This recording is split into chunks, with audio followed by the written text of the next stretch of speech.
Entreprendre hors des normes est le podcast dédié aux femmes entrepreneurs qui désirent faire la différence par leur différence. Je suis Anne-Valérie Raucourt. Depuis 2010, j'accompagne les femmes originales et ambitieuses qui veulent se créer une vie riche et libre par la voie de l'entrepreneuriat. Si tu désires casser les codes, créer ta propre recette du succès et développer un business florissant au service de ta vie et de la vie, tu es ici chez toi. Dans le podcast Entreprendre hors des normes, je te dévoile, avec authenticité, profondeur et humour, des stratégies audacieuses, des approches mindset décalées et parfois même une vision perchée pour que ton business soit ton espace d'expansion. Ici, on célèbre ensemble la puissance des femmes qui osent assumer leur singularité, exprimer leur plein potentiel et laisser leur empreinte. Bienvenue dans ce nouvel épisode du podcast Entreprendre hors des normes. Aujourd'hui, on va parler de sujets fascinants. Et il y a une chose fascinante quand on travaille tous les jours avec l'argent, mais surtout l'argent des autres. Ça donne une perspective particulière pour voir ce qui crée réellement de la richesse. Et, à l'opposé, ce qui empêche les gens aussi de créer de la richesse. Et ça, c'est le métier de mon invité aujourd'hui. Je suis très heureuse de recevoir dans le podcast aujourd'hui Claire Lefebvre. Bienvenue Claire, merci beaucoup d'avoir accepté mon invitation. Merci à toi Anne-Valérie, c'est un honneur. Alors Claire a un métier particulier. Claire est conseillère en gestion de patrimoine et pas que. Elle va t'en parler juste après. Donc, dans le cadre de ce métier, elle accompagne ses clients dans la construction et le développement de leur patrimoine à travers des stratégies de placement financier et d'investissement immobilier. Je simplifie, Claire en parlera juste après. Donc, si on le formule autrement, son métier, c'est d'accompagner des personnes à prendre des décisions pour créer et structurer leur richesse à long terme. Et ce que je sais de Claire, c'est qu'elle accompagne ses clients avec un grand soin de la relation, avec une constante quête de l'excellence et avec un immense talent. Et pourquoi est-ce que je sais ça ? Parce que Claire est non seulement une experte remarquable dans son domaine, mais c'est aussi une des femmes que j'accompagne dans le Mastermind Paradoxe. Et je dois te dire là, en ouverture de cet épisode, que Claire est une cliente phénoménale. Phénoménale dans sa capacité à évoluer. Phénoménale dans la qualité des décisions qu'elle prend. Phénoménale dans sa capacité à transformer ses décisions en actions concrètes et rapidement. Dans l'univers de Claire, on ne tergiverse pas, on y va. Et ses résultats le montrent et on va en parler tout à l'heure. Et c'est aussi une femme qui a une intelligence très fine de l'argent. Et là où tu vas avoir la chance d'aller avec moi aujourd'hui, c'est dans cet univers de l'argent chez les gens. Parce que Claire observe la manière dont au quotidien, les gens pensent l'argent, investissent leur argent, construisent leur richesse, ou justement ne la construisent pas. Et en préparant cet épisode, j'ai vu qu'il y a tellement de parallèles avec l'entrepreneuriat. Parce que construire un patrimoine, construire une entreprise ou un empire, puisque c'est une ambition de Claire, on va peut-être en parler, il y a beaucoup de parallèles entre ces deux aspirations-là. Alors Claire, je suis très heureuse de t'accueillir dans le podcast Entreprendre hors des normes aujourd'hui. Je t'ai présenté à ma manière et j'aimerais bien que pour commencer, toi tu te présentes, tu nous dises qui tu es et quel est ce fabuleux métier que tu exerces. Merci Anne-Valérie, je suis hyper émue par ta présentation de moi-même. Ce que je pourrais rajouter, donc en effet, j'accompagne les personnes à construire et développer leur patrimoine. C'est un vrai sujet pour moi de ramener la dimension sociétale en fait, l'enjeu sociétal qu'il y a derrière dans cette nécessité, mais en parlant avec du positif. Parce que moi, j'aime pas parler de peur, de scénario catastrophe.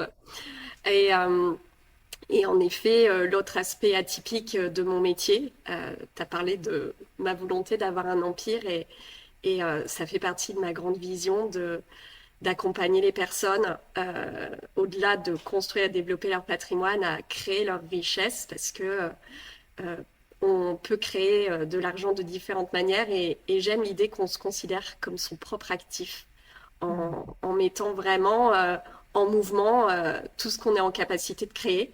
Et donc, ça passe par la voie de l'entrepreneuriat à travers le fait d'exercer mon métier et j'accompagne les personnes aussi à exercer mon métier.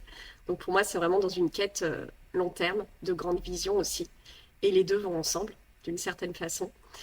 Et sinon, à côté de ça, j'adore lire, j'adore cuisiner, j'adore m'apercevoir que l'entrepreneuriat me permet vraiment de créer la vie que je voulais, plus de temps avec mes enfants. Et pour autant, je travaille plus que quand j'étais salariée, mais c'est totalement différent. Et aussi, j'aime travailler. Je suis comme toi là-dessus, je pense. Et je l'ai souvent culpabilisé d'aimer le travail. Et là, je culpabilise plus du tout. Et j'adore travailler le week-end de temps en temps. Et c'est OK. Depuis peu, je suis devenue sportive parce que j'en fais un lien avec l'entrepreneuriat. Et je voyais qu'il y avait une dissonance entre cet aspect-là de ma personne et qui j'étais dans l'entrepreneuriat. Et en plus de ça, ça me fait du bien. Donc, il y a, il y a tous ces sujets-là qui sont là pour moi en ce moment. Et paradoxe, c'est pour moi, ça fait partie de ma vision de l'entrepreneuriat en fait, de se faire accompagner parce que il y a tellement de choses à savoir pour devenir l'experte et sortir des débuts parce que ça fait que 3 ans finalement et vraiment devenir cette femme qui n'est plus celle qui est dans l'amateurisme ou la découverte de ce que c'est qu'entreprendre. Donc, merci à toi de m'avoir invitée. C'est un réel plaisir. J'aime beaucoup ce que tu dis là, Claire, qui est une prise de conscience que font beaucoup d'entrepreneurs et que tu as eu l'intelligence de faire assez tôt, qui est que tu as ton expertise métier dans la gestion de patrimoine et nous avons toutes un autre immense champ d'expertise à apprivoiser, qui est toutes les compétences d'une chef d'entreprise. Et c'est pas rien. Et la plupart des entrepreneurs qui stagnent, qui végètent, qui n'arrivent pas à croître sont celles qui sont peut-être excellentes dans leur champ d'expertise, mais négligent complètement leur autre casquette, leur autre rôle qui est d'être chef d'entreprise. Et ça, c'est passer vraiment de l'artisanat au vrai entrepreneuriat. Et c'est la raison pour laquelle dans Paradoxe, on parle beaucoup de leadership, d'identité, piliers sur lesquels on va aller ensuite mettre les stratégies. Alors, tu nous as décrit en fait les deux aspects par lesquels tu embrasses ton métier. Donc, tu as des clients dont tu gères le patrimoine et à côté de ça, tu es quelque part mentor pour former des personnes qui veulent exercer ton métier et toi, tu les accompagnes pour grandir, pour apprendre dans un cercle que tu formes en quelque sorte pour les aider à grandir. Donc, tu as ces deux branches de ce métier, c'est intéressant. Et donc, ça t'amène à côtoyer des personnes qui sont dans des questionnements sur leur relation avec l'argent. Et qu'est-ce qui ressort pour toi de flagrant, de fascinant sur la relation que les humains ont avec l'argent? J'imagine que tu as déjà observé des grands traits, des choses particulièrement intrigantes. Qu'est-ce que tu as envie de nous partager par rapport à ça? Mhm. En effet, déjà, j'ai pris conscience qu'on avait tous des rapports différents à l'argent qui sont propres déjà au sein même d'un couple, parce que j'accompagne beaucoup de couples. Les conjoints n'ont pas forcément le même rapport à l'argent. Et ça vient beaucoup de nos expériences, de notre éducation. Ce que j'ai remarqué, c'est que dans mes clients qui ont reçu une éducation qui a été plutôt, et c'est celle que j'ai reçue, où on est plutôt dans des parents qui ont été salariés, fonctionnaires, il y a un déficit d'éducation sur l'argent et sur le fait d'en créer. J'imagine que parce que quand on a été fonctionnaire, on n'a pas été sensibilisé à ça, puisque la retraite, on sait qu'on va l'avoir, etc. Et je côtoie aussi beaucoup de clients qui ont eu des parents qui étaient entrepreneurs, où là, la vision, elle est totalement différente parce qu'ils ont conscience qu'ils ont à construire, développer leur patrimoine et du coup, leur rapport à l'argent et donc au risque n'est absolument pas le même. Après, il peut être aussi influencé par des expériences vécues dans la famille ou de soi-même, et des peurs qui sont souvent, et ça souvent, je fais le lien avec l'entrepreneuriat, des peurs qui pour moi sont démesurées, en lien avec des mauvaises croyances. Et parfois, c'est même pas lié à une expérience, c'est des peurs de mettre en place des choses où il va y avoir les marchés financiers qui vont intervenir, et on se retrouve à avoir peur de tout perdre.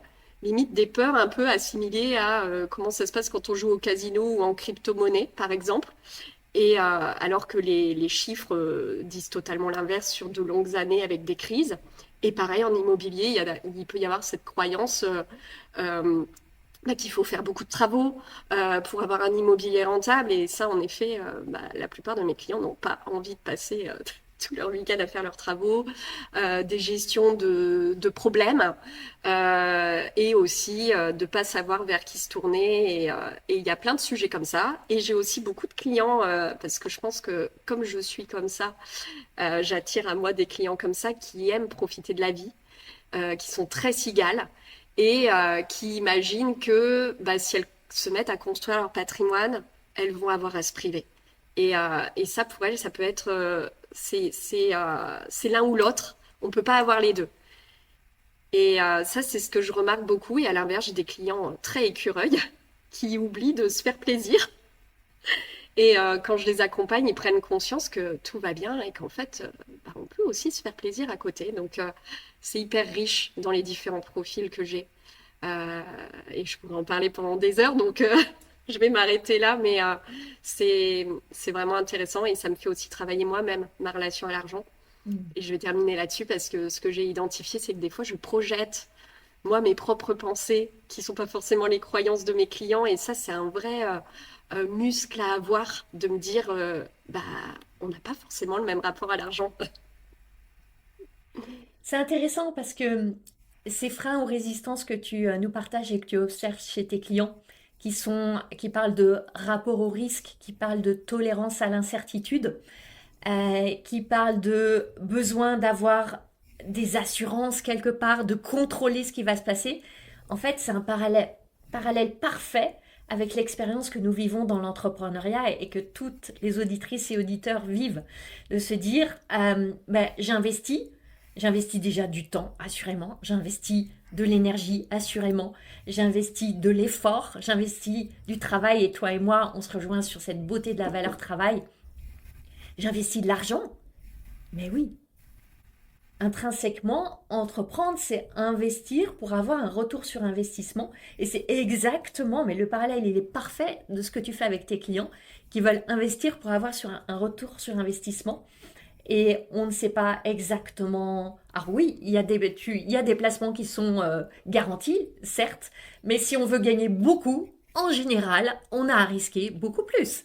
Et on a à augmenter notre degré de tolérance à l'incertitude. Et c'est exactement la même chose. Je le trouve très intéressant, ce parallèle de ce à quoi ça nous confronte. Nos plus grandes peurs, l'impuissance. Mm. Euh, donc, c'est intéressant parce que tu accompagnes tes clients à ça, et toi, tu es celle qui marche devant sur le chemin, et tu l'incarnes. Et quand tu as fait le saut pour rejoindre Paradox, tu étais déjà dans Sacré-Bise, tu avais pu goûter à l'expérience du coaching avec moi, tu as fait le saut de rejoindre Paradox, et ça t'a confronté toi-même à bah, est-ce que je vais avoir un retour sur investissement? Est-ce que je prends pas un trop grand risque? C'est un grand investissement. Est-ce que tu peux nous en parler de ce moment-là, tout ce que ça a cristallisé? Oui. Alors déjà, j'ai envie de te partager que faire un mastermind, pour moi, c'était un rêve. Et en effet, c'est un investissement qui est pas rien. Et quand on choisit une mentor, on n'a pas envie de se tromper. Et c'est vrai que quand j'ai intégré Sacré-Bise, c'est parce que je cherchais une nouvelle mentor et je voulais pas me tromper parce que je voulais vraiment la personne qui m'emmènerait vers la création de mon empire. J'en étais vraiment là. Et, euh, le Mastermind Paradox, j'ai commencé à le vouloir dès que je t'ai rejoint parce que je regardais sur ton site, je voyais que tu faisais des accompagnements de ce type et je m'étais dit, ah, ça, ce sera la prochaine étape pour moi. Et je me l'étais noté pour début 2026. Donc, ça arrivait en novembre 2025. Et pour moi, ça a été une évidence en fait, parce que je savais que effectivement, il aurait été plus confortable financièrement d'attendre, parce que je sais que je prends des risques dans le sens où ce que je gagne, je le réinvestis à plus de 50%. Donc, je pourrais avoir un confort de vie qui serait plus conséquent si je réinvestissais pas. Et en même temps, pour moi, il y avait cette évidence que, bien entendu, que je savais que tu étais la bonne personne pour m'emmener parce que je te connaissais déjà à travers Sacré-Bise. Et c'est surtout que à partir du moment où on fait les actions et qu'on s'engage dans l'accompagnement qu'on a choisi, c'est un investissement, il n'y a pas de raison que derrière, on ne retrouve pas nos billes à minima. Et quand j'ai investi dans Paradox, c'était pas pour me faire rembourser derrière de Paradox, c'est pour viser d'autres niveaux.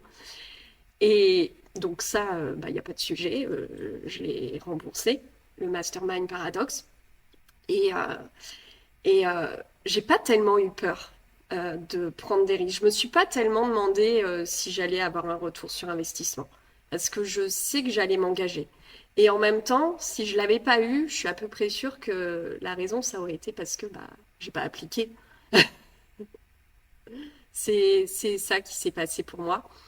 Et là, aujourd'hui, ce que je vis avec toi dans Paradoxe, c'est ce que je suis venue chercher, nourrir mon cerveau, nourrir ma stratégie euh, au service de mes clients, en fait.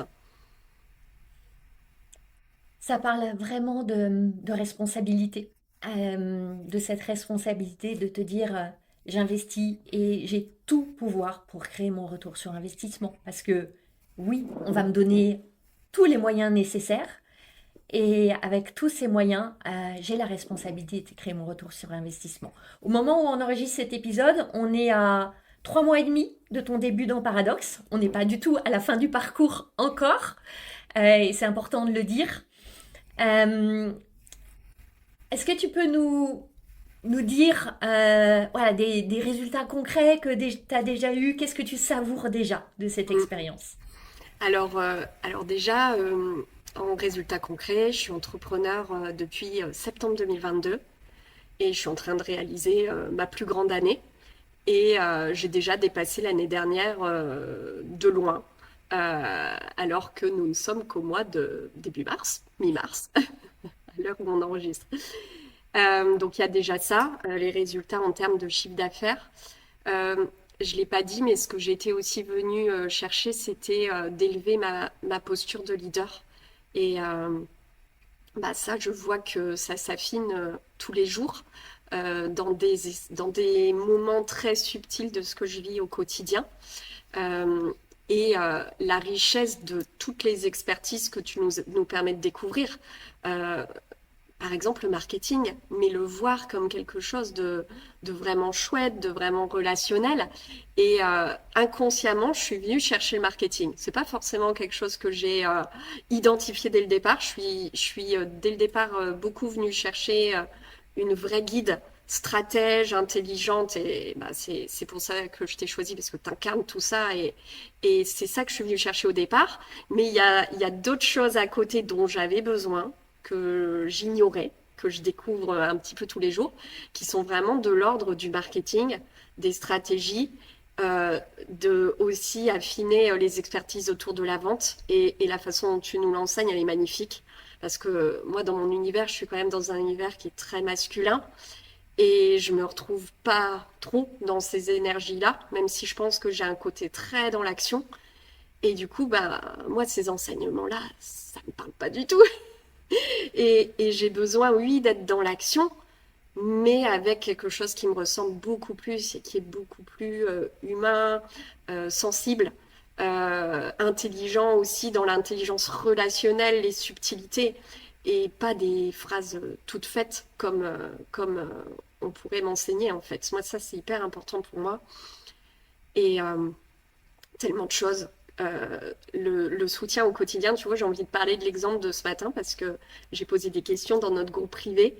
Ces questions-là, ça fait 2, 3 jours que je les procrastine. Alors, je trouve que je procrastine pas tant que ça, mais des fois, il y a encore des espaces à améliorer. Et je me suis dit, là, aujourd'hui, Claire, tu poses tes questions, tant pis si tu en as plusieurs. Et la richesse des réponses qui me sont amenées, mais je me dis, mais Claire, là, ça fait 3 jours que ça te taraude, ce sujet-là, même si c'est pas des grands sujets qui m'empêchent de dormir. Mais si j'avais posé mes questions au moment où elles me sont venues, mais j'aurais gagné tellement plus de temps. Donc là, tu vois, ça m'a encore donné des prises de conscience autour de, mais pose-les tes questions. Quand tu les as, pose-les. Il n'y a pas à se retenir parce que derrière, tu vas gagner tellement de temps, ça va être tellement plus fluide. Parce qu'en fait, c'est ça, les réponses que toi, tu m'apportes, que Sylvie aussi, que tu fais intervenir en tant qu'experte, bah, en fait, elles sont là pour... elles nous enlèvent un petit peu notre petite épine du moment pour avancer beaucoup plus vite ensuite. Et puis en plus, ça sert à tout le monde quand on pose des questions.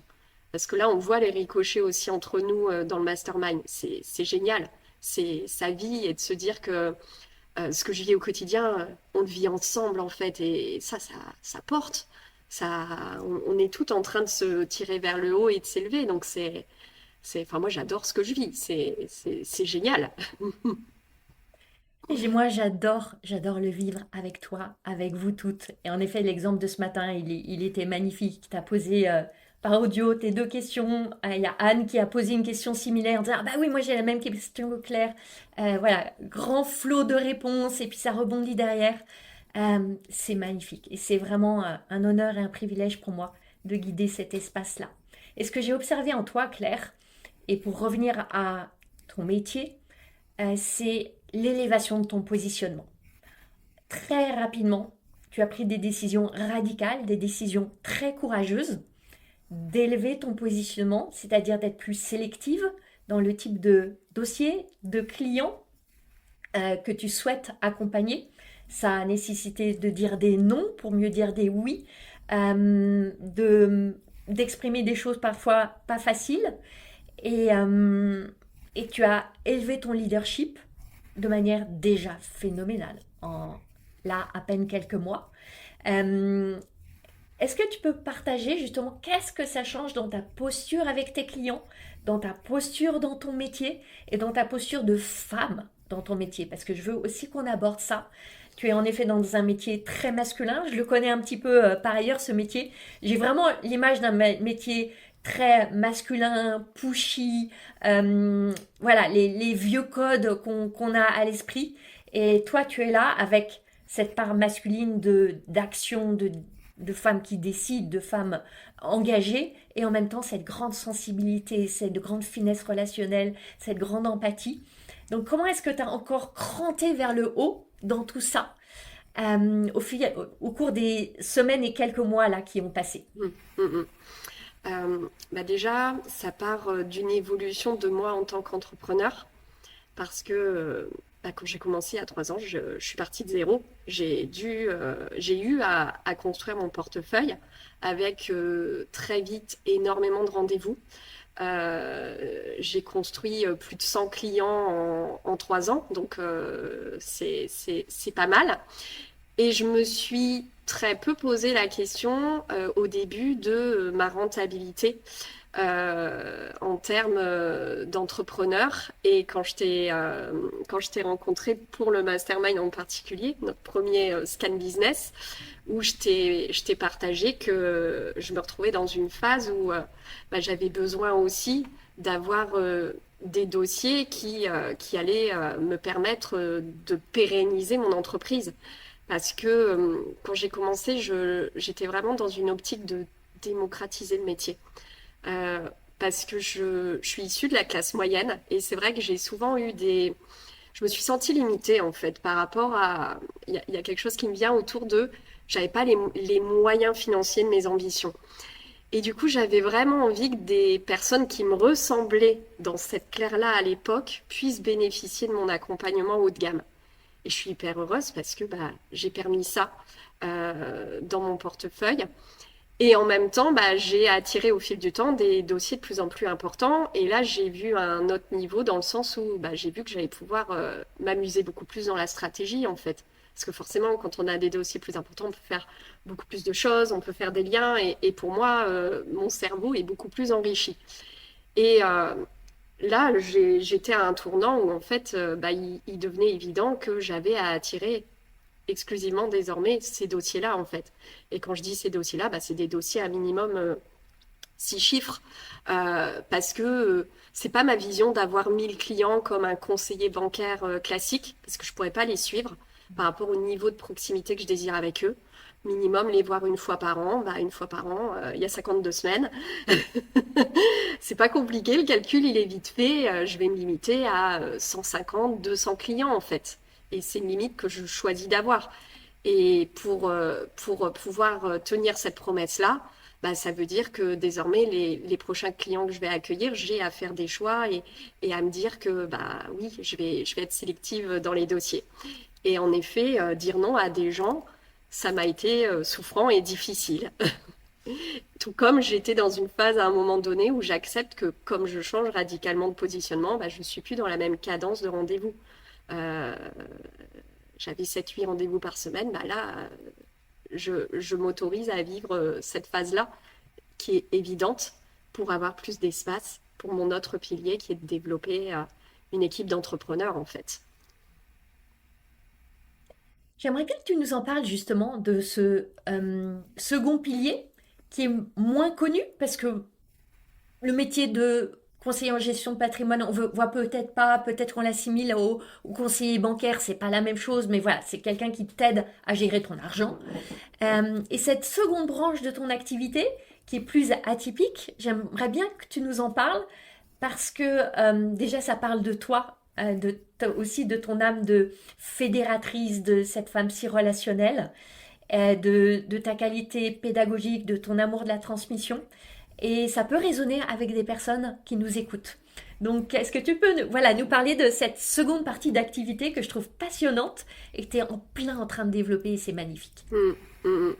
Oui, bah, merci de me laisser cet espace-là pour en effet en parler, parce que oui, c'est atypique et je pense que ça me ressemble parce que j'ai envie d'exercer ce métier autrement de toute façon. Et ce deuxième pilier, il fait sens pour moi dans le fait de transmettre et d'amener les personnes qui cherchent un projet, parce qu'il y en a plein. J'ai été de ceux-là qui, à un moment donné, avaient envie de créer, de bâtir et de choisir une voie qui pourrait nous plaire et nous correspondre. Donc là, en effet, bah, c'est la voie en gestion de patrimoine. Avec un métier qui peut paraître, tu vois, tu parlais tout à l'heure de la vision qu'on peut avoir du métier, qui est en plus encore très masculin, et j'aime me connecter aussi à plus en plus de femmes qui font ce métier, parce que il a à être dépoussiéré selon moi, d'autant plus qu'il a de l'avenir par rapport à tous les sujets sociétaux, politiques qu'on connaît actuellement. Et en fait, ce métier, il, il est technique, certes, mais il n'y a pas que ça. Il y a énormément de compétences à acquérir qui sont en lien avec bah, ce que je vis avec toi et ce que je suis venue chercher dans Paradoxe, toutes les compétences de l'entrepreneur qui réussit. Et c'est ça, ce pilier-là, c'est en effet formé grâce à un modèle et à un partenaire financier, les entrepreneurs en gestion de patrimoine. Mais au-delà de l'aspect technique du métier, c'est surtout acquérir toutes les compétences du chef d'entreprise qui réussit. Donc ça passe par le leadership, par plein de choses invisibles aussi un petit peu. Le fait d'avoir des blocages, on le vit tous. Les blocages de certains ne sont pas ceux d'autres. Et développer des compétences marketing, des compétences de vente, mais dans la façon dont tu nous l'amènes, j'aime beaucoup plus. Et d'être vraiment aussi le temps, tu vois, quand tu me parles des bénéfices en paradoxe, euh, je voulais t'en parler de ça d'ailleurs, je me suis aperçue que j'ai développé une capacité à faire de plus en plus de choses en moins de temps. Et c'est pas fini parce que je suis toujours en train d'ajuster mon agenda. Tu sais que ça, c'est un vrai Tu sujet peux nous pour moi, le dire temps. comment tu en es venu là? Parce que je sais que ça a été un des axes sur lesquels on a travaillé, Claire, et que c'était un gros sujet pour toi quand tu es Hum, rentrée dans Paradoxe. C'est intéressant parce que je note que c'est plus vraiment un sujet, en tout cas ça ne revient plus en coaching. Et je suis sûre que ça va intéresser beaucoup de personnes qui nous écoutent.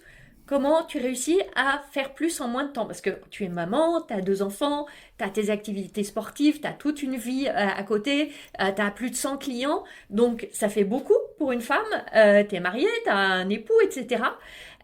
Et tu montes en gamme, tu fais plus en moins de temps. C'est quoi tes secrets? Alors, c'est un travail qui est constant parce que je le remets à plat sans arrêt puisque bah, plus j'évolue, et j'évolue, et plus ça a à être remis un petit peu sur le tapis. Euh, Moi, je sais que j'ai adoré, d'ailleurs, je vais la regarder encore, la masterclass que tu as faite, qui est dans Paradoxe sur le temps. Parce qu'en fait, d'aller identifier mes fuites de temps, ça a été un vrai déclic pour moi. Parce que, tu vois, je sais que au début, au Scan Business, je m'étais un peu présentée comme dans le bénévolat. En fait, moi, j'avais un peu ce profil où je veux tellement faire plaisir à tout le monde que j'avais du mal à dire non. Et des fois, je disais oui dans l'intérêt d'une personne, mais c'était pas forcément dans mon intérêt à moi, pour mon entreprise, dans mon agenda, etc. Donc il y a eu le fait de dire non, de quitter aussi des espaces, en lâchant le fait que peut-être que je vais déplaire, peut-être que je vais être rejetée. Et c'était une vraie souffrance pour moi, mais voilà, je l'ai fait. C'était vraiment des décisions, pour le coup, radicales sur ces sujets-là. Il y a eu aussi mon positionnement, du coup, que j'ai fait évoluer parce que je pouvais plus accueillir de petits dossiers. Je me souviens de mon mois de décembre où j'ai fait une quarantaine de souscriptions sur décembre avec des sujets immobiliers à côté à enjeux fiscaux donc j'avais pas que ça. Et quand j'ai vécu cette phase en décembre, je me suis dit c'est la dernière année que tu vis ça en fait parce que il y avait des petits montants, etc. Et, euh, et du coup, mon temps, c'est aussi des décisions non négociables. J'ai rajouté, ça je ne le vivais pas avant, j'ai rajouté des espaces pour moi. Parce que tu vois, je suis devenue sportive. Donc parce que je suis devenue sportive, je me suis rajouté 2 entraînements le matin, notamment, dans ma semaine. Et ça, je les négocie plus. Avant, j'avais tendance à retirer ce qui était bon pour moi, qui me faisait du bien. Et en fait, ces espaces-là, c'est devenu des espaces aussi de méditation. Parce que quand je cours, je réfléchis. À chaque fois, j'ai plein d'idées. Je reviens de là, je suis, oh là là, j'ai encore une idée. Du coup, comme je me suis aérée, ça me fait gagner du temps. J'ai beaucoup plus de clarté, en fait, quand je travaille. Après, il y a aussi d'autres choses beaucoup plus opérationnelles où, tu vois, il y a des phrases fortes. J'aime bien me mettre des phrases fortes autour de moi. Pareil, il y avait un enseignement dans Paradoxe qui parlait en lien avec la fuite de notre temps, tu vois, des choses qu'il faut éviter de faire. Par exemple, être parasité par son téléphone, ça, je me mets vraiment des plages hyper drastiques dans mon agenda. Ça, c'est mon fonctionnement, mais moi, j'ai besoin de me noter tout au quart d'heure près, en fait, pour éviter, parce que j'ai tellement, je peux tellement m'éparpiller dans mes idées. Si j'ai une idée, je me dis non, j'étais en train de faire ça, puis là, j'ai une idée qui me vient pour un poste. Donc, c'est vraiment d'aller me cadrer. Je suis allée me contraindre, me cadrer pour tout chronométrer aussi. Alors, ça peut faire peur quand on le voit, mais moi, j'aime mon agenda parce que du coup, il m'enlève beaucoup de fuite de temps pour être beaucoup plus libérée, notamment le week-end, quand je suis avec mes enfants, et pas faire ce que j'ai, tu vois, ce qui a pas pu être mis dans la semaine, etc. Et ça, c'est un travail que je fais sans arrêt. Alors j'ai toujours une petite souffrance parce que quand j'ai des idées, j'ai envie de les mettre en place tout de suite. Ça, c'est vraiment. Je sais que j'ai un travail avec le temps, j'ai ce côté-là. Mais je me dis, waouh, là, dans toutes les décisions que tu prends, tu es quand même en capacité d'aller faire tout ça. Tu vois, là, en ce moment, il y a divers ateliers prévus sur Mars. J'ai décidé toute seule qu'ils seraient faits sur Mars. Personne qui m'a forcée. Et du coup, j'arrive grâce aussi aux méthodes que tu nous enseignes de réflexion sur plein de sujets, hein, la construction des emails, il y a plein de sujets. En fait, on peut les réutiliser dans tout ce qu'on fait. La construction des masterclass, du coup, quand je prépare un live avec une experte, je pense à la façon dont tu nous l'as enseigné. Et puis, à force de s'entraîner, on va beaucoup plus vite. Et puis, alors, un vrai truc, je lâche le perfectionnisme. C'est la façon dont je l'ai imaginé et la façon dont ça sort, si c'est pas 100% cohérent, je me dis, ben, personne ne sait la façon dont je l'ai imaginé. Et je me contrains désormais, et ça c'est toi qui me l'as enseigné, à j'y vais en fait, j'y vais. J'y vais, je le fais et on avance. Et ce dont tu parles là, Claire, ce foisonnement d'idées, ouais, cet esprit ébullitionnant qui est un trait commun de la très grande majorité des femmes de Paradoxe. Vous êtes toutes atypiques, voire avec un petit grain de folie. On adore ça, cette intensité entre nous. C'est aussi quelque chose d'extraordinaire, parce que pour en revenir au côté particulier de ton métier, euh, tu as cette capacité à prendre plein de choses qui sont enseignées dans Paradox et transmises sur les emails, sur faire des masterclass, sur faire du setting, sur le marketing, sur des approches de vente, et amener ça dans un métier où c'est très innovant en fait d'amener ça. Il y en a très peu, j'imagine, qui font des masterclass dans ton univers de la gestion de patrimoine. Il y en a très peu qui vont avoir des pages de présentation de leur offre aussi structurées que la tienne, etc. Donc, tu as cette capacité à non seulement prendre ta place en tant que femme dans ce métier très masculin, et en plus amener des choses innovantes pour créer ton univers totalement unique. Mm.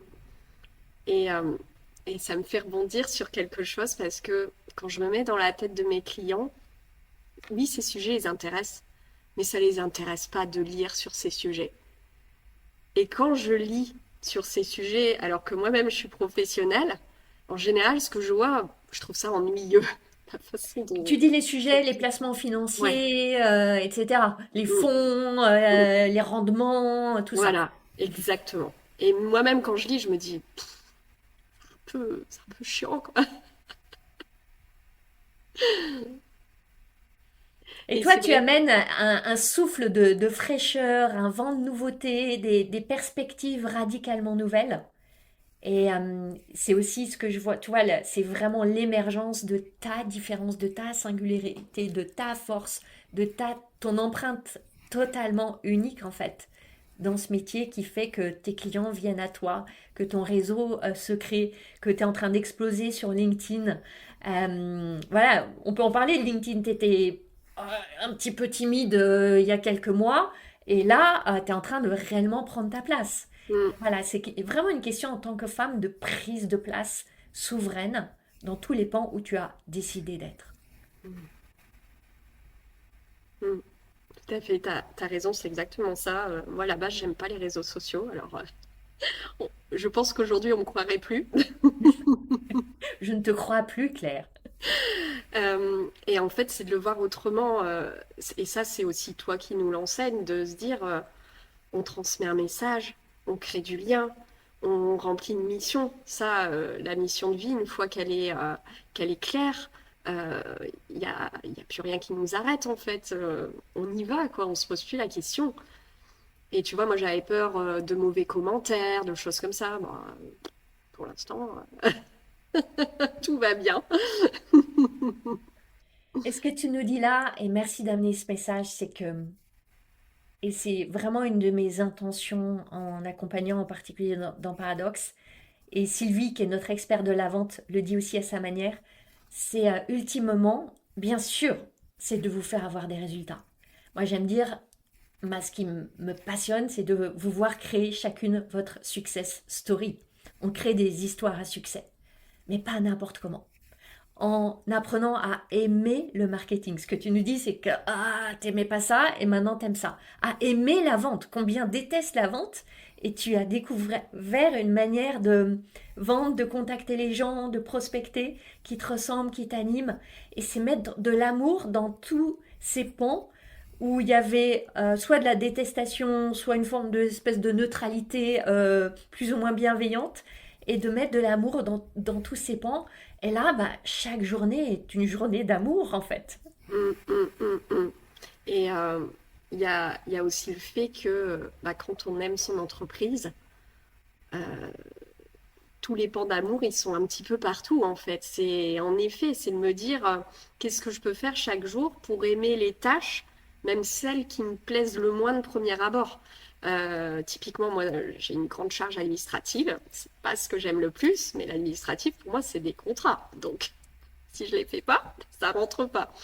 Et derrière ça, j'essaie de mettre de l'amour dans le sens où je suis tellement contente de construire ce contrat pour mon client. La partie construction, j'aime bien. C'est la partie charge administrative pure et dure que j'aime le moins.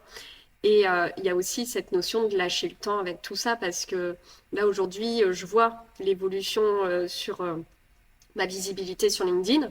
Et ça, c'est en lien avec ce que tu nous as enseigné dans Paradoxe, hein, clairement, depuis que j'ai mis en place la stratégie que tu m'as conseillée, je vois bien que ça monte. Mais ça se fait pas du jour au lendemain parce que j'ai pris cette décision de miser sur une stratégie LinkedIn. C'est depuis des mois, un message par-ci, un message par-là. On a l'impression qu'on n'est pas vu, mais en fait, les gens nous parlent de nos posts. Moi, ça fait plusieurs mois que ma famille, mes clients me parlent de mes posts. Et pourtant, je savais même pas qu'ils me lisaient parce qu'ils ont jamais commenté, ils ont jamais liké, et on ne parle que de ça en fait. Et ça, t'en parles très bien de ce côté où on a l'impression, parce qu'il n'y a pas de commentaires, qu'on n'est pas visible. Et c'est pas rare qu'on me contacte en me disant je vous ai trouvé sur LinkedIn, votre post sur tel sujet m'a marqué et je trouve des clients comme ça, mais c'est pas j'ai fait un post, j'ai trouvé un client. C'est une multitude de posts qui construisent aussi notre autorité dans le temps. Parce que si on pense à la vision d'après que tu nous emmènes, dans laquelle tu nous emmènes dans Paradoxe, bah, je me dis, les gens qui vont me contacter, ils vont voir un LinkedIn fourni où je publie régulièrement, où je suis présente. Et ça, je sais que ça compte aussi, en fait. Et ce que tu amènes dans ton marketing, dans tes prises de position sur LinkedIn, là aussi, c'est décalé, c'est rafraîchissant, c'est différent, ça donne envie. C'est pas des posts rébarbatifs sur les choix de fonds et les optiques de rendement et les intérêts cumulés, etc. T'en parles un peu, mais tu as une perspective qui est dans un champ de mission, en fait, et de relation. Et ça, c'est rare, et ça, c'est beau. Et je sais que tes clients viennent trouver ça auprès de toi. Et j'aimerais que tu nous dises, puisque je te parle de tes clients, selon toi, qu'est-ce qui va faire la différence entre des personnes qui vont vraiment construire un patrimoine solide et d'autres qui ne vont pas le faire? Hmm. C'est quoi la différence entre ces deux catégories de personnes? Pourquoi certaines vont y aller et puis au bout de 5 ans, 10 ans, 20 ans, 30 ans, vont se retrouver avec un joli patrimoine, un héritage, la liberté, tout, voilà, tout ce qu'on peut aspirer à trouver. Et puis d'autres, bah, elles vont rien faire. Hmm. Hmm. Alors, il y a plein de sujets, de réponses à cette question, mais moi, ce que j'ai remarqué le plus, c'est la capacité à activer tous ces leviers, en général, qu'on ne connaît pas. Le levier du financement, c'est le plus important et c'est pas celui qui est systématiquement activé parce qu'il engage en fait. Hein, le financement, c'est pour activer l'immobilier. Donc, bah, on est 6 ou 7 chiffres, hein, peut-être plus. Et bah voilà, on devient responsable d'un remboursement d'un crédit. Derrière, il peut y avoir différentes questions, etc. On veut choisir le bon bien, on veut choisir le bon dispositif parce qu'il y en a tellement, etc. Donc, il y a vraiment cette capacité à activer les trois leviers, l'épargne, le financement, les impôts, quel que soit le niveau d'impôt qu'on paye. C'est une vraie souffrance, hein, les impôts pour certains. Et c'est la danse subtile et les stratégies de solution entre elles qui vont faire qu'on va développer un patrimoine. Et souvent, les erreurs que je vois, bah, c'est les gens qui veulent faire par eux-mêmes. Alors, très honnêtement, je ne sais pas trop pourquoi ils veulent faire par eux-mêmes. Peut-être qu'ils aiment l'univers et ok. Et bah, ils aiment y passer beaucoup de temps. Mais même ceux qui font ça, qui se débrouillent pas trop mal, en général, ils font des erreurs. Ils vont faire des erreurs du type, ils veulent pas faire un financement pour de l'immobilier, ils vont le payer cash. Bah, c'est dommage parce que tu te prives de certains avantages que tu n'as pas soupçonnés. Pour moi, ça rentre aussi dans une forme de bidouillage d'une certaine façon. Parce que ceux qui maîtrisent le sujet, bah, c'est les experts de cet univers. Et moi, je m'entoure de notaires aussi, d'avocats fiscalistes, où on a de courtiers, où on a vraiment chacun nos univers bien spécifiques. Et on a à être à jour régulièrement, à continuer à se former. Donc les gens qui font par eux-mêmes, ils n'ont pas la vision, la stratégie et tous les tenants et aboutissants de tous ces sujets. C'est pas possible. Sauf s'ils travaillent plus et qu'ils sont devenus vraiment investisseurs purs et durs. Mais j'y crois pas. Et après, les erreurs que je vois, c'est les gens qui veulent faire par eux-mêmes et qui sont appâtés par les plateformes gratuites. On va dire, j'ai l'impression qu'il y a des modes aussi dans les placements financiers, l'immobilier. Donc, ça va être une certaine forme d'immobilier. Ça va être attiré par la crypto-monnaie, les ETF, des choses comme ça. Et bon, je ne vais pas parler de ce sujet-là. Je ferai des masterclass là-dessus. Mais il y a, en fait, moi, tout ce que je propose, il n'y a rien de nouveau, en fait.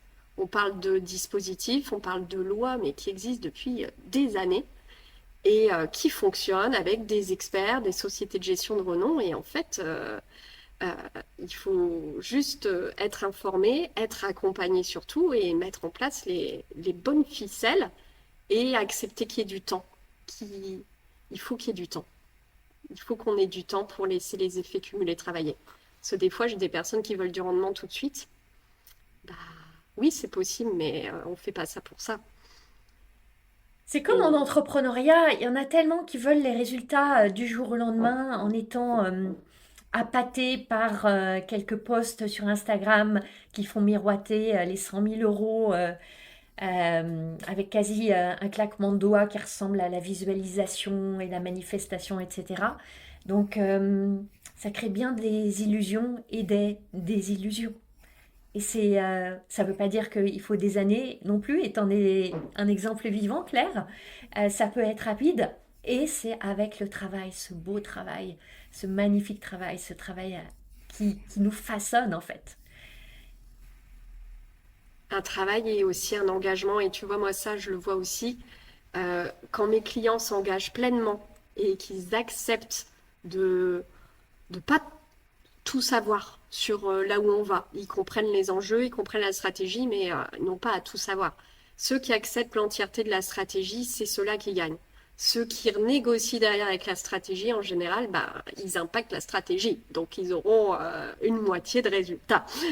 Il n'y a pas de secret, en fait. L'engagement, il compte aussi, en fait. Et c'est de lâcher le contrôle aussi. Et j'aime bien faire ce parallèle avec l'entrepreneuriat parce que bah, on accepte de lâcher le contrôle pour qu'il y ait des résultats derrière. Moi, je ne contrôle pas ce que le fait d'avoir investi, d'avoir investi dans Paradox, je ne contrôle pas ce que ça va me rapporter derrière si je continue à être engagée. Et c'est à moi de mettre l'intensité que j'ai envie d'avoir dans mon engagement. Et selon l'intensité que je vais mettre, j'imagine que bah, je vais pouvoir multiplier, décupler, avoir d'autres idées, recréer des liens. C'est pareil en fait. Et je vous invite d'ailleurs très souvent à raccourcir le temps. On l'a fait encore Mm, tout récemment, toi et moi, Claire. mm, Cette idée de, su- de projeter un temps nécessaire, on en revient au rapport au temps, qui en fait peut être tellement plus court. Euh, le temps que ça prendra est le temps qu'on donnera. Donc on peut décider de donner moins de temps et ça prendra moins de temps et les résultats viendront plus rapidement.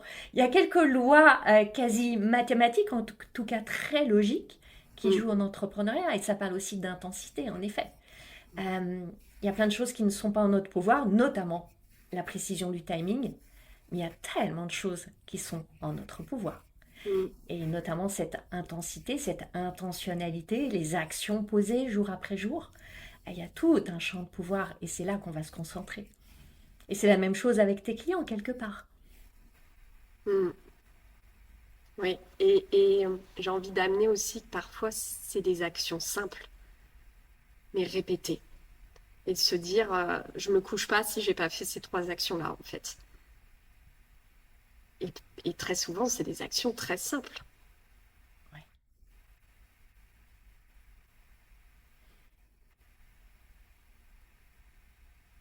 On croit en effet beaucoup au pouvoir et à la puissance de la simplicité. Et dans ce paradoxe que on aime aussi se baigner dans la complexité, les nuances et la dentelle et aller mijoter dans tout ça intellectuellement. Et c'est ce qu'on fait beaucoup dans Paradoxe. On aime, voilà, c'est des femmes intelligentes, brillantes, qui aiment avoir les neurones en ébullition pour aller extraire le nectar. Et qu'est-ce que ça va donner comme action 1, 2, 3? Les plus simples, les plus directes, le chemin le plus direct pour atteindre les résultats. Je veux qu'on revienne sur l'argent, parce que c'est ton quotidien. Mm. C'est ton quotidien avec tes deux casquettes, ta casquette d'experte de l'argent et ta casquette de chef d'entreprise qui prend des décisions pour créer de l'argent. Pour toi, ton business, ta famille, etc. Je vois beaucoup de femmes entrepreneurs et toi, tu vois aussi tes clients. Je suis sûre que tu fais le même constat que les femmes en particulier, je ne veux pas rentrer dans un débat de genre, etc., même si je crois qu'on sera relativement d'accord, les femmes ont quand même beaucoup, beaucoup de freins dans leur relation à l'argent. Ont des relations à l'argent, si on les comparait à une relation avec un être humain, qui sont franchement pas des relations amoureuses, confiantes, sereines, détendues. Et j'imagine que tu vois ça aussi chez tes clientes ou dans les couples que tu accompagnes. Qu'est-ce que tu auras envie de dire à toutes ces femmes qui nous écoutent, que tu observes et que tu as pu voir toi transformer chez tes clients ou chez toi aussi, parce que je sais que ta propre relation à l'argent a évolué et évolue encore. Qu'est-ce que tu aurais à partager par rapport à cette évolution possible d'une relation avec l'argent? Mm. Je te remercie pour cette question parce qu'en effet, l'argent, ça m'habite et bizarrement, alors que je baigne dedans, j'ai eu à assumer que j'aimais l'argent et que j'aimais en créer. Et moi, ce que j'ai envie de dire à ces femmes, c'est que on peut choisir de retirer l'argent de notre vie ou de faire l'autruche ou de le voir comme quelque chose qui n'est pas un bel instrument. Et on peut aussi choisir de décider que l'argent, il va être au service de tout ce qu'on aime vivre dans sa vie, tout ce qu'on aime créer dans sa vie, l'indépendance financière qu'on désire avoir, et au service des droits aussi de la femme, hein, et que on peut choisir de voir ça comme ça. Et très souvent, les femmes n'aiment pas non plus ce sujet autour de l'argent, soit parce qu'elles en ont été éloignées, soit parce qu'elles n'ont pas été décisionnaires, même si je pense que ça change beaucoup auprès des jeunes générations. Par méconnaissance, et du coup, elles y vont pas. Aujourd'hui, il y a encore que 25% des femmes qui investissent. C'est pas mal, mais par rapport aux 45% des hommes, voilà, il y a un décalage. Et que il ne tient qu'à nous en fait d'aller mettre en place ce qu'on a à mettre en place avec notre argent, de l'aimer, d'aimer en créer. Et tu vois, ce que j'ai envie d'amener, c'est que le fait d'en créer, ça permet aussi de contribuer.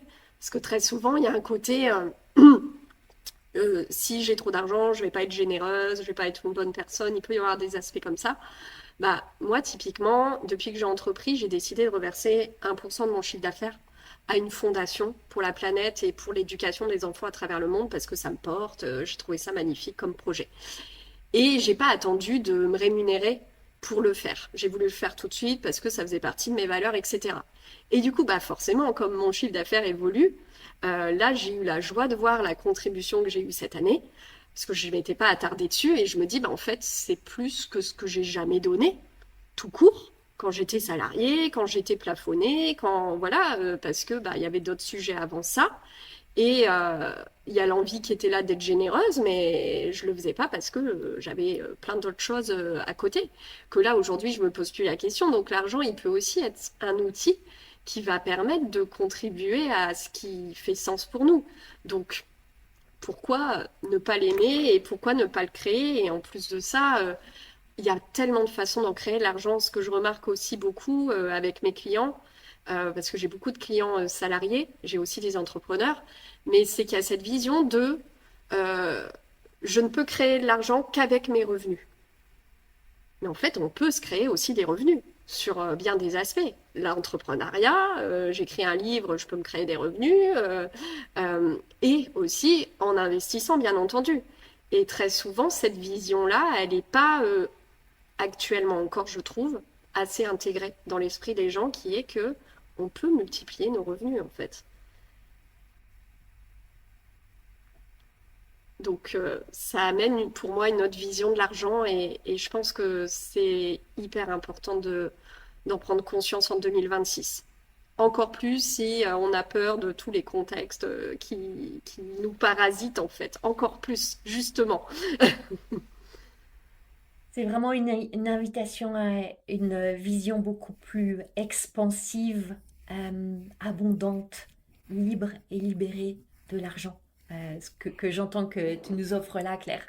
Et évidemment, j'aime beaucoup ça.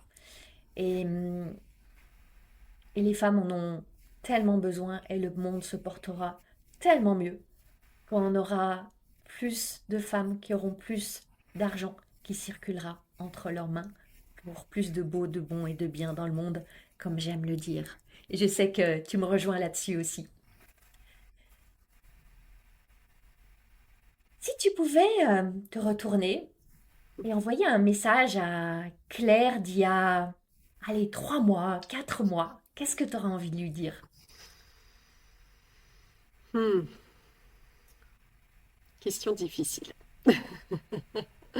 Question difficile parce que j'ai tendance à pas regarder ce que j'ai créé. Toutefois, j'aurais envie de lui dire continue, t'es sur la bonne voie. Euh, Bravo ma cocotte. Euh, et il y a vraiment un côté continue à être persévérante et patiente. Parce que ça, pour moi, c'est vraiment deux qualités qui sont essentielles dans l'entrepreneuriat. Et en lien aussi avec le fait de... Alors non, on n'aime pas échouer, c'est évident, hein. On voudrait que tout se concrétise tout de suite dans tout ce qu'on fait. Mais si je réussis, c'est bien parce que j'ai eu des échecs, en fait. Donc ces échecs, ces défis, ils ont leur place. Ils ont à être là. Ils font partie de l'aventure. Et les peurs aussi. Quand on vise des actions beaucoup plus challengeantes, où on sait dès le départ qu'on a peur d'y aller parce que justement, si ça marche, ça va être un truc de dingue, bah, c'est aussi continue à avoir peur. Continue à faire ce qui te fait peur. Il y a un côté comme ça. Et ça, c'est la beauté d'embrasser la peur en étant dans une communauté où on normalise la peur, où chacune est là avec son baluchon de peur et soutient les autres. Et on se dit, bah ouais, en fait, c'est chouette. C'est Mm. tellement chouette d'y aller avec la peur. On y va tout ensemble avec toutes nos peurs et de voir les succès, les célébrations des unes, des autres, ça encourage aussi, etc. Qu'est-ce que tu as envie de célébrer, toi? Ce que j'ai envie de célébrer, bah, c'est le fait que je fais partie de ceux qui se rémunèrent dans l'entrepreneuriat en tant que femme.